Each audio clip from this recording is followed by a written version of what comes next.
হাইকোর্টে বিচারপতি জয় সেনগুপ্তর বেঞ্চে আজ বড় সড় ধাক্কা খেলেন শুভেন্দু অধিকারী, বিরোধী দলনেতা।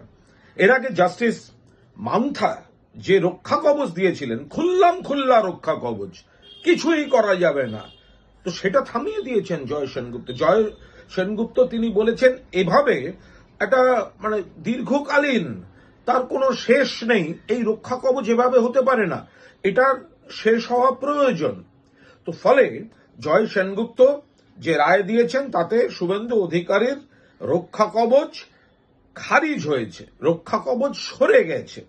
এটা কিন্তু তৃণমূল কংগ্রেস বা রাজ্য সরকার যা বক্তব্য রেখেছে তাতেই মান্যতা, আইনি মান্যতা হলো যে এভাবে একটা দীর্ঘকালীন, কবে শেষ হবে তার নেই ঠিক, একটা চিরকালীন রক্ষা কবচ দেওয়া যায় না, যার বলে বলিয়ান হয়ে বিরোধী দলনেতা বহু প্ররোচনামূলক কথা বলেছেন, কুৎসা করেছেন, আপত্তিকর কাজ করেছেন, কিন্তু কিছু করা যায়নি আইনে।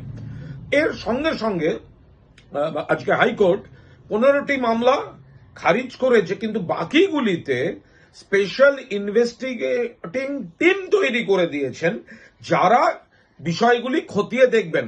তাহলে মোদ্দা কথা কি দাঁড়ালো, সেটা হলো যে কোনো ব্যক্তি কিছু করলেও এফআইআর করা যাবে না, কোর্টে যেতে হবে, মান্থা সাহেবের কাছে যেতে হবে, রক্ষা কবচ রয়ে গেছে সেটা আজ খারিজ হয়ে গেল, রক্ষা কবচ রইল না।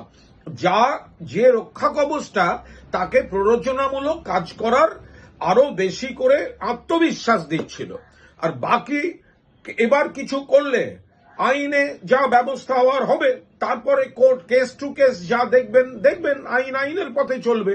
কিন্তু এই যে একটা বিরলের মধ্যে বিরলতম রক্ষা কবচ, তো এটার অবসান আজ ঘটিয়ে দিয়েছেন। এটা নিশ্চিতভাবে শুভেন্দু অধিকারীর জন্য বড় ধাক্কা। যা প্ররোচনা দেবেন, যা করবেন, এবার কিন্তু আগু পিছু 10 বার ভেবে করতে হবে, কারণ জাস্টিস সমস্ত নেতা নেত্রীরা ইতিমধ্যেই আনন্দ উল্লাস করা শুরু করেছেন। পারলে এক্ষুনি গিয়ে দোকান থেকে নতুন জামা কাপড় কিনে এনে পরা, ঠিক রোববারের দুপুরের মতন বাড়িতে মাংস ভাত রান্না করা, সন্ধ্যাবেলা অর্ডার দিয়ে দেওয়া বক্সের জন্য বা অন্যান্য পার্টির সরঞ্জামের জন্য, সন্ধ্যাবেলা পার্টি টাটি করবেন বলে অলরেডি যারা ভেবে রেখেছে, তাদের উদ্দেশ্যে বলছি, আনন্দ উল্লাসগুলো করার আগে দু একটা কথা মন দিয়ে একটু শুনুন। শুভেন্দুবাবু 2022 সালে ডিসেম্বর মাসে রাজাশেখর মান্থার যে অর্ডারটি পেয়েছিলেন সেটা হচ্ছে was in the nature of an interim order.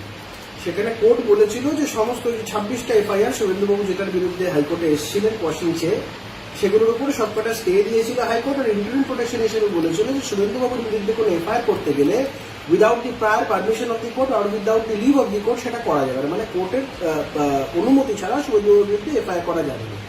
That was in the nature of N interim order, একটা অন্তর্বর্তী নির্দেশ ছিল। পরবর্তীকালে এই মামলাটা নিয়ে দীর্ঘদিন শুনানি হয়, গঙ্গা দিয়ে অনেক জল বয়ে যায়। এই মামলাটি আলটিমেটলি একটা ফাইনাল হিয়ারিং এর স্টেজে আসে এবং সেটা হয়, এবং আলটিমেটলি জজ সাহেব আজকে তার জাজমেন্ট শোনায়। ফাইনাল যখন জাজমেন্ট জজ সাহেব শোনায়, তখন ইট ইজ অ্যাপারেন্ট যে ইন্টারিম জায়গাগুলো, ইন্টারিম মেজারের জায়গাগুলো আর থাকে না। তখন ফাইনাল রিলিফ নিয়ে আলোচনা হয়, যে মূল প্রেয়ারটা শুভেন্দুবাবুর ছিল সেটাকে অ্যাড্রেস করা হয়। যারা আনন্দ উল্লাস করবেন বলে ভেবে রেখেছেন, যারা আনন্দ করবেন, মাংস ভাত খাবেন, মন দিয়ে শুনুন। 15টা মামলা রাজ্য সরকার যেগুলো শুভেন্দুবাবুর বিরুদ্ধে করেছিলেন সেগুলোকে সর্বৈব খারিজ করেছে হাইকোর্ট, কোয়াশ করে দিয়েছে।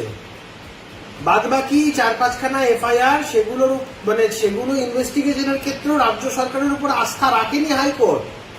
এসআইটি ফরমেশন করে দিয়েছে, এসআইটি করে বলেছে সিবিআই এবং রাজ্য প্রশাসন তারা যৌথভাবে ইনভেস্টিগেট করবে। রাজ্য প্রশাসনের উপরে আস্থা রাখলে সিবিআই কে নিয়ে জয়েন্টলি সেখানে এসআইটি হতো। তো যারা আনন্দ উল্লাস করছেন তাদের বোঝা উচিত এই লড়াইয়ে জয় শুভেন্দু অধিকারীর হয়েছে।